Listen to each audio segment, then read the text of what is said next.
Good morning दोस्तों। मैं प्रेम कुमार आज फिर से स्वागत करता हूं आप सभी का अपने प्यारे से YouTube channel the mirror of education में। हमने पिछली वीडियो में देखा था कि क्वेश्चन बैंक के जो भी ऑब्जेक्टिव थे उसको हमने 15 तक ही देखा था। तो आज हम लोग 16 से शुरू करेंगे। तो आइए शुरू करते हैं क्वेश्चन नंबर 16। ठीक है, 16 में क्या दे रखा है? 16 में बोल रहा है कि एक छड़ की लंबाई और उसकी छाया का अनुपात 1:√3 है, तो सूर्य का उन्नयन कोण है। अब देखिए, अब इसमें बोल रहा है एक छड़ की लंबाई, तो सबसे पहले हम क्या ले ले? एक छड़ ले ले। आइए हल करते हैं क्वेश्चन नंबर 16 को। एक छड़ ले ले रहे हैं, ठीक है। ये मानिए हमारा एक छड़ हो गया, ये हमारा क्या रहा? छड़ हुआ, ठीक है। उसके बाद से इस छड़ के बाद बोल रहा है और उसकी छाया।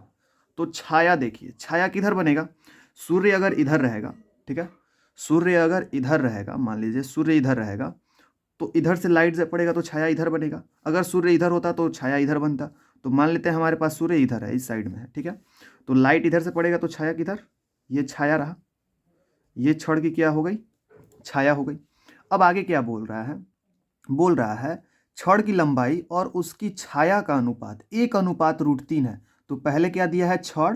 तो छड़ का हम मान क्या मान लेंगे? 1। और बाद में क्या दिया है? छाया। तो छाया का मान क्या मान लेंगे? √3। तो छड़ का वैल्यू कितना दिया है? 1। और छाया का वैल्यू कितना दिया है? √3। तो क्या पूछ रहा है? सूर्य का उन्नयन कोण। अब एक शब्द आया है उन्नयन कोण। तो उन्नयन कोण का मतलब क्या होता है? देखिए, उ का मतलब हम यहाँ पे लेते हैं उठाना, और नयन का मतलब आंख। तो यानी कि जब किसी वस्तु को देखने के लिए हम लोग अपने आंखों को उठाते हैं, ऊपर की तरफ उठाते हैं, तो वो जो कोण बनता है उसको हम लोग क्या बोलते हैं? लोग उन्नयन कोण बनता बोलते हैं, ठीक है। तो यहाँ पे देखिए, इस सूर्य को देखने के लिए हमको कब अपनी आंख को उठाना होगा? जब हम लोग सूर्य से नीचे होंगे लोग। तो सूर्य से नीचे अगर हम यहाँ पे हैं, तो यहाँ से जब हम देखेंगे सूर्य की तरफ, तब हमको आंख को उठाना पड़ेगा। तब जो उन्नयन कोण बनेगा वो कहाँ पे बनेगा? इस वाली भुजा पे, यानी कि यहाँ पे बनेगा। तो यहाँ से ये एक आ गया हमारा रेखा, दृष्टि रेखा। दृष्टि रेखा हो गई। यहाँ से हम देख रहे हैं इस सूर्य को, तो यहाँ पे हम खड़े हैं और ये हमारी दृष्टि रेखा है। तो जहाँ पे हम खड़े हैं वहाँ से लेके और दृष्टि रेखा के बीच में क्या बना? एक कोण बना, जिसको हम क्या बोलें? उन्नयन कोण। इसी कोण को हम क्या बोलेंगे? उन्नयन कोण। क्यों? क्योंकि यहीं से पे हम खड़े होकर क्या कर रहे हैं? सूर्य को देख रहे हैं, ठीक है। अब ये हमारा उन्नयन कोण हो गया।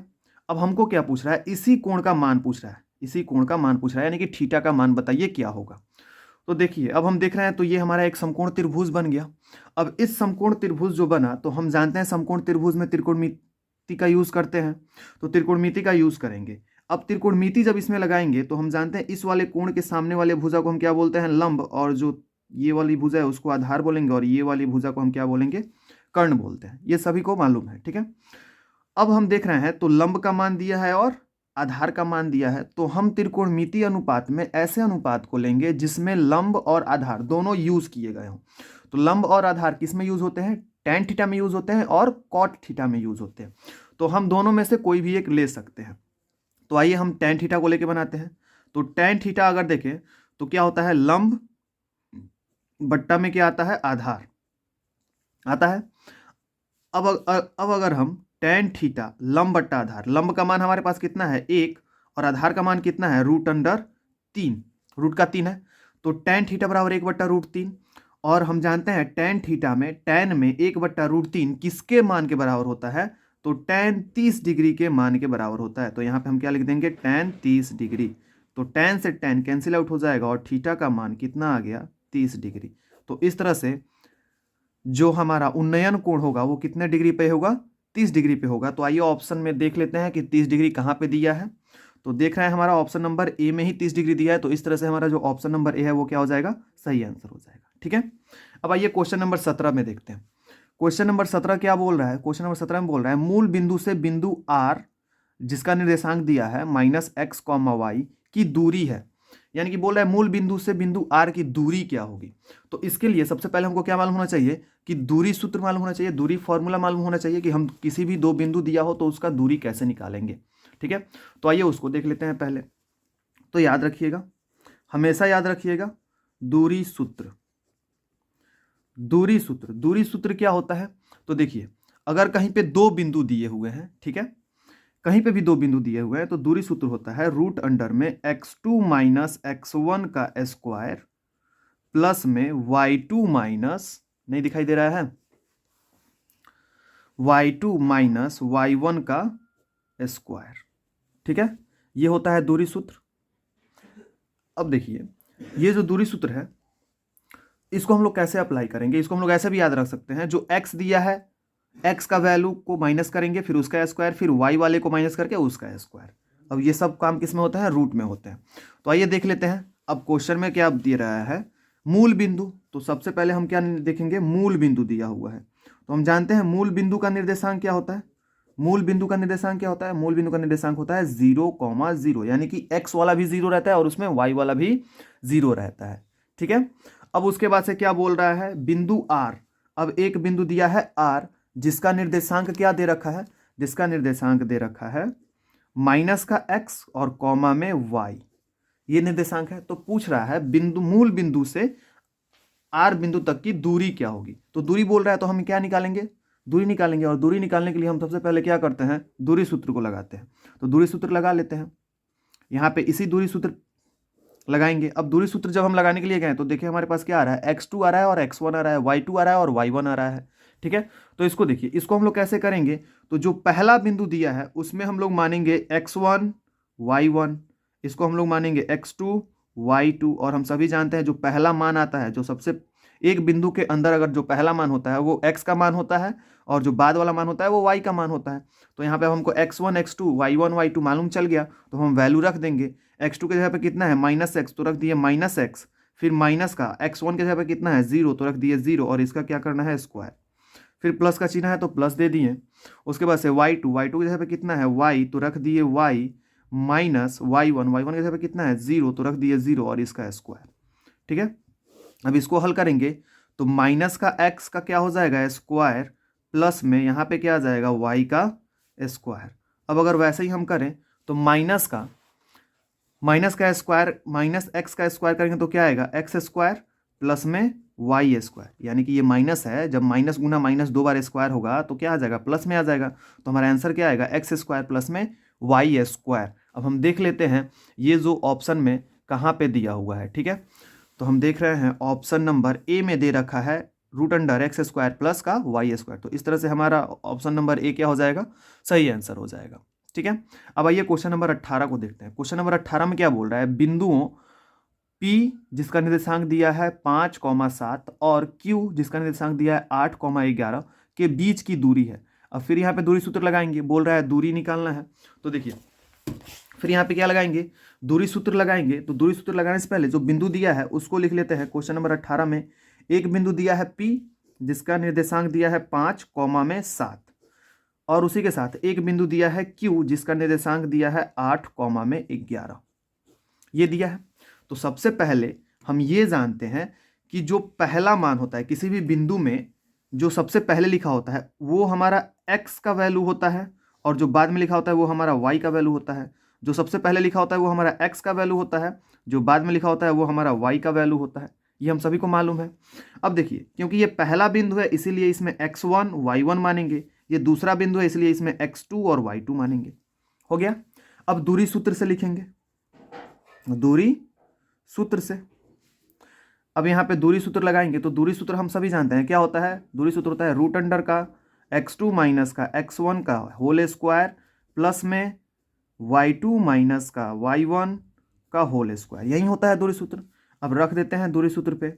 x2 का मान कितना आया है, x2 का मान है 8, तो 8 माइनस का x1 का मान 5 है तो 5 का क्या कर लेंगे होल स्क्वायर, प्लस है तो प्लस में फिर y2 जब कितना है 11 माइनस का y1 कितना है 7 का क्या कर लेंगे होल स्क्वायर। ठीक है, इसको ऐसे भी कर सकते हैं या फिर दोनों x वाले को घटा देंगे, बात वहीं आएगा, फिर दोनों y वाले को घटा देंगे, बात वहीं आएगा और दोनों का क्या करेंगे स्क्वायर। तो अब घटा के इसको स्क्वायर कर लेते हैं। 8 में से 5 जाएगा तो आएगा 3 इसका स्क्वायर, प्लस में 11 में से 7 जाएगा तो आएगा 4 इसका स्क्वायर। हो गया। अब इसका हम सॉल्व करते हैं आगे। तो 3 का स्क्वायर हम जानते हैं क्या होता है 9, प्लस में 4 का स्क्वायर होता है 16। अब इसी तरह से जब हम आगे बढ़ेंगे तो 16 9 कितना हो जाएगा 25 और रूट में जब 25 होता है तो ये बाहर कितना निकलता है 5। तो इस तरह से हमारा जो आंसर आएगा वो क्या आ जाएगा 5 इकाई। जो दोनों बिंदुओं के बीच की दूरी है वो क्या हो जाएगी 5 इकाई, क्योंकि यहाँ पे सेंटीमीटर मीटर कुछ नहीं दिया है तो इसलिए हम क्या रख देंगे, यूनिट की जगह पे इकाई रख देंगे। ठीक है, तो आइए देख लेते हैं ऑप्शन में 5 है या नहीं है। तो देख रहे हैं ए में दिया हुआ है 31 इकाई, जो कि सरासर गलत है। बी में दिया हुआ है 5 इकाई, तो इस तरह से हमारा जो ऑप्शन नंबर बी है वो क्या हो जाएगा, सही आंसर हो जाएगा। ठीक है, अब आइए देखते हैं क्वेश्चन नंबर 19। ठीक है, क्वेश्चन नंबर 19 में क्या दे रखा है, क्वेश्चन नंबर 19 में दे रखा है कि रेखा y बराबर 4, ठीक है, बोल रहा है y बराबर 4। आइए अब शुरू करते हैं क्वेश्चन नंबर 19। तो क्वेश्चन नंबर 19 में क्या बोल रहा है रेखा y बराबर 4 का आलेख निम्न में से किस बिंदु से होकर गुजरेगी। तो इसका मतलब क्या हुआ कि y की जगह पे क्या होना चाहिए, 4 होना चाहिए। x की जगह पे कुछ भी हो या ना हो, लेकिन y की जगह पे क्या होना चाहिए, 4 होना चाहिए। और हम सभी जानते हैं जब कोई भी बिंदु लिखते हैं तो उसका सबसे पहले वाले में क्या होता है, x का मान होता है, और बाद वाले में क्या होता है, y का मान होता है। तो इसका मतलब हमको बाद वाले में क्या देखना है, 4 ढूंढना है। तो इसमें बाद वाले में 2 है तो ये हो नहीं सकता है, इसमें बाद वाले में 4 है तो यही होगा। तो इस तरह से हमारा ऑप्शन नंबर बी क्या हो गया, सही आंसर हो गया। ठीक है, अब आइए शुरू करते हैं क्वेश्चन नंबर 20 में बोल रहा है मूल बिंदु के निर्देशांक है। अभी हम लोग क्वेश्चन नंबर 17 में देखे लोग मूल बिंदु के निर्देशांक क्या है। मूल बिंदु का मतलब क्या होता है, जहां पे सब क्या हो जाए, शून्य हो जाए। तो मूल बिंदु का निर्देशांक क्या हो जाएगा, 0,0। इसको याद रखिएगा, मूल बिंदु का निर्देशांक हमेशा क्या होता है, 0,0। तो इस तरह से क्वेश्चन नंबर 20 का हमारा ऑप्शन नंबर ए क्या हो जाएगा, सही आंसर हो जाएगा। अब आइए क्वेश्चन नंबर 21 को देखते हैं। क्वेश्चन नंबर 21 में क्या बोल रहा है निम्नलिखित में कौन सी सबसे छोटी प्राकृत संख्या है। तो प्राकृत संख्या हम किसे कहते हैं, तो जितना हम लोग 1 2 3 4 जो लिखते हैं लोग, गिनती जो हम लोग लिखते हैं लोग, उसी को हम लोग क्या बोलते हैं लोग, प्राकृत संख्या बोलते हैं लोग। तो गिनती हमारा कहाँ से शुरू होता है, तो वो शुरू होता है 1 से। तो इस तरह से हमारा जो प्राकृत संख्या है वो भी सबसे छोटी वो कौन सी हो जाएगी, 1 हो जाएगी। ठीक है, तो इस तरह से हमारा ऑप्शन नंबर सी जो है वो क्या हो जाएगा, सही आंसर हो जाएगा। क्वेश्चन नंबर 22 में देखिए, क्वेश्चन नंबर 22 क्या बोल रहा है निम्नलिखित में कौन सी परिमेय संख्या है, यानी कि कौन सी संख्या परिमेय है।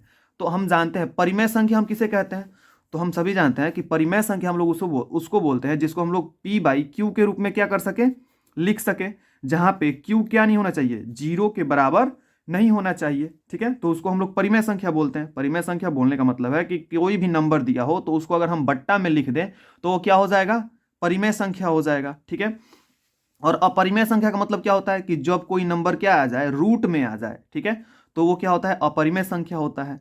लेकिन अगर कोई संख्या आया है रूट के अंदर और उसका हम लोग वर्ग करके बाहर निकाल सकते हैं, जैसे 25 का रूट क्या निकलता है 5, तो ये परिमेय होगी या अपरिमेय होगी, तो ये संख्या जो है वो परिमेय कहलाएगी। क्यों परिमेय कहलाएगी, क्योंकि 5 और नीचे क्या आ जाएगा 1, कुछ नहीं है तो नीचे क्या है 1 है, तो इसको हम बट्टा में लिख लिए, तो इस तरह से ये क्या हो जाएगी, परिमेय संख्या हो जाएगी। तो आशा करता हूं कि आप लोग को यह समझ में आया होगा परिमेय संख्या में और अपरिमेय संख्या में क्या अंतर है।